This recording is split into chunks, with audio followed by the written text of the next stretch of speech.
vendin tuaj. Ajo që njihet si Nata e Shën Bartolomeut janë mbi 37 intelektual, nacionalist, tradicionalist shqiptar, të cilët u vranë në mënyrë makabre nga ata që pretendonin që kishin ardhur Tiranën në Tiranë. Në fakt ishte largimi i gjermanëve, kishte pasur një marrëveshje me generalin në Tiranë, gjerman, nazist dhe Hoxhën, për të bërë një kalim paqësor të qytetit në duart e partizanëve. Hoxha donte të tregonte forcën e tij dhe të shërbente tek anglezët me vrasjen e disa gjermanëve. Përse nuk dënojnë krimet e komunizmit në Shqipëri? Strasburgu ka pasur një rezolut krimet e komuniste si krimet naziste.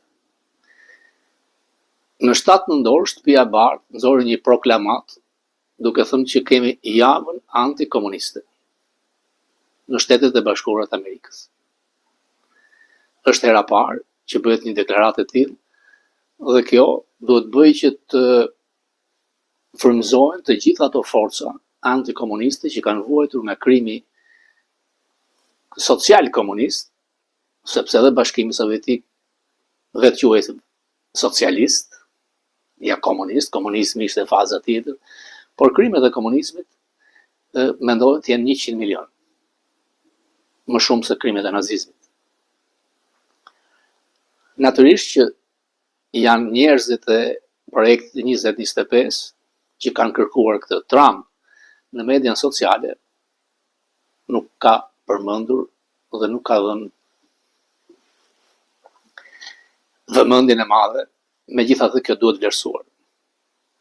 Trump ka pasur probleme me dosjen e Epstein. Është vënuar betimi i një kongreswoman, e cila do të ishte me 4 votat shtesë, janë 4 republikanë që bashkohen me demokratët për të hapur të gjithë dosjen e Epstein. Prokuroria e përgjithshme ka shpatel, kanë redaktuar me mira faqe duke hequr emrin e presidentit Trump. Trump sot në mes të natës ka thënë le të hapet gjithë dosja e Epstein. Ja kanë thënë që në këtë betejë me dosjen, në qoftë se do të kishte diçka kriminale për presidentin Trump, administrata Biden do ta kishte hapur. Pra duket që është luftë politike. Në qoftë se Trump ka kryer krim federal me minorene, askush nuk e fal. Sepse Trump mbas 3 vjet nuk do të jetë më president dhe dosjet hapen. Por janë 3 dëshmi nga Epstein, Dershowitz që thot nuk ka asnjë implikim Trumpit në këto krime, është figurë me emër të madh.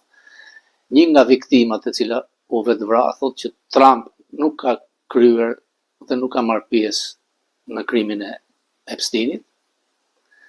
Dhe partnerja e tij Maxwell, e cila është e burgosur, që thotë që Trump nuk ka shkelur dhe nuk është marrë me trafikimin e femrave që është bërë nga Epstein.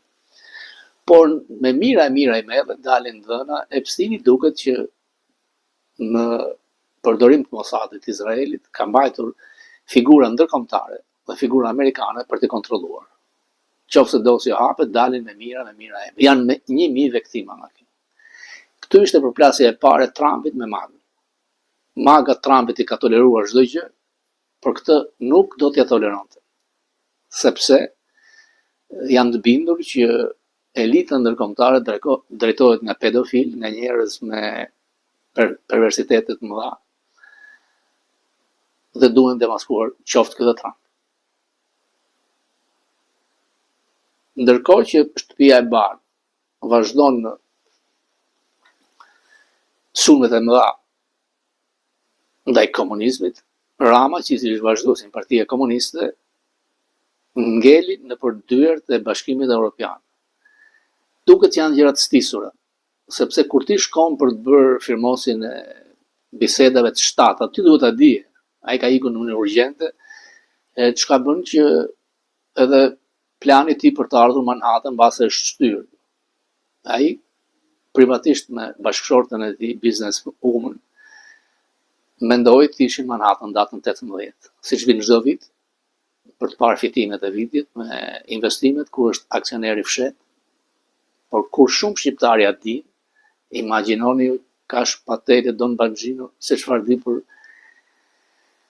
smurin e Europës juglindore. Sot në Tiranë nisin protestat, nuk e di se sa njerëz do dalin protest, sepse pak kanë ngelur nga njerëzit me zemër dhe me shpirt dhe janë të zhgënjur, kanë të drejtë. Shumë nga ata protestues respektojnë Berishën, por jo njerëzit që ai kanë parlament. Kanë drejt po. Nuk mund të sugjeroj, por të paktën në drejtues politik duhen shkarkuar të gjithë. Humbën. Në parlament po i durojmë, por jo drejtues politik. Berisha e ka aftësinë të gjejë të afrojë njerëz të rinj.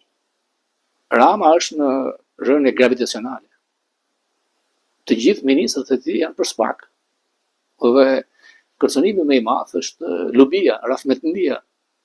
Nuk ka shanse që ajo të ketë vjedhur pa dhënë përqindjen tek Rama. Ameta e shprishur me Rama se ka qenë përqindja 70-30. Ameta i dhënë 70-30 nga krau i tij. Kërkesa për ekstradim nga Ministria e Drejtësisë është shumë vonë. Por ata dinë gjëra. Fakti është që kërkojnë ekstradimin, ai nuk ka marrë azil politik, është thjesht aplikant, duhet kthehet në Shqipëri. Le të bëj betejën, nëse është i pafajshëm, le të fitojë betejën, ose si pentito, ai di shumë. Unë jo kam thënë që dy janë personat që kontrollonin lëvizjet monetare financiare të Ramës kur vinte në Manhattan, ai dhe Goebbelsit i fuga. Fuga është zhdukur. A ka bërë ndalesë në ambasadën amerikane? Ja kam thënë që afrikan-amerikani Adams erdhi në Tiranë natyrisht për të vjedhur troje nga jugu i Shqipërisë, siç Rama bën rëndom me Gjorgjie Pjeprin të Italisë, me Tony Blair, por ka gjasa që është takuar me Veliajn për të dhënë dëshmi kundër Ramës. Është bërë takimin në Vlorë apo në ambasadën amerikane. Spak ka kohë për të goditur Ramën përsëri. Rama është në 3 dosje masive. Natyrisht, Amerika nuk ka vëmendje ndaj nesh në këto çaste, sepse ka probleme të mëdha Trump, por ndihet ftoja se sa të akull janë amerikanët me Ramën. Rama nuk siguroi dot një vizitë me Bidenin, që ishte me lidhje të forta me Shorësh. Ëndrat e tij për një vizitë në Shtëpinë e Bardhë mes Kushnerit duket që kanë pësuar fatin e asaj që ndodhi me Vučić, me cilën u tallën keq, e sollën deri në Mar-a-Lago dhe nuk e lanë takon të donë me madh. Rama mund të bëjë heshtin. Nuk është hera parë.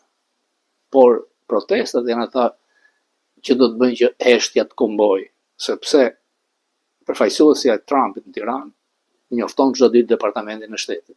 Natyrisht që informacionet e saj mbetin tek ai zvendësuesi i Escobarit, i cili ishte në Tiranë, nuk shkon te tryeza e rrugës, se kështu funksionon. Por sa më shumë të komboj, aq më e madhe mundësia që të shkojë tek tryeza e rrugës. Dhe të kuptojnë që po mbështesin një narkoshtet. Sepse media e tyre, Washington Examiner, më haptas nuk ka se ku të thotë Rama si Noriega apo Erdogan, both. Natyrisht që çdo gjë ka fundin e saj.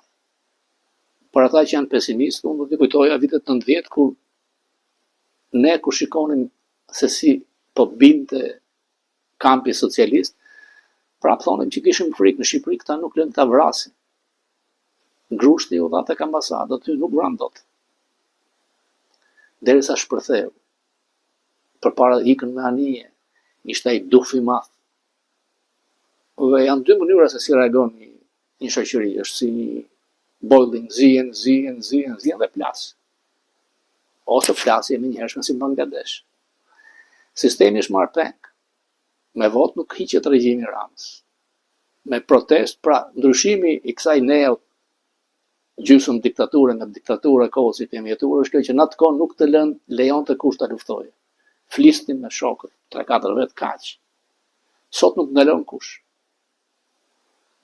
Dhe kur protestat janë masive, edhe BE-ja kontrolluar nga teoritë e Sorosit dhe Franca anti-shqiptare, gjithë nuk kanë ç'bëjnë. Nuk e mbrojnë dot. Sepse janë me mira, qindra mira fëmijë të europianëve që vdesin nga droga që vjen nga njerëz të Ramës. Thjesht, kaq. Tjetra që do të bombardoj Trump Ramën dhe Tiranën si Venezuela është foshnjërakët. Rama është kryeminist i një vendi të NATO-s. Amerikanët problemet me drogën i kanë me Venezuelën, Kolumbinë dhe Meksikën, sepse droga e tyre hyn në Amerikë dhe cënon sigurinë kombëtare të Amerikës deri këtu ndërhyn doni i madh.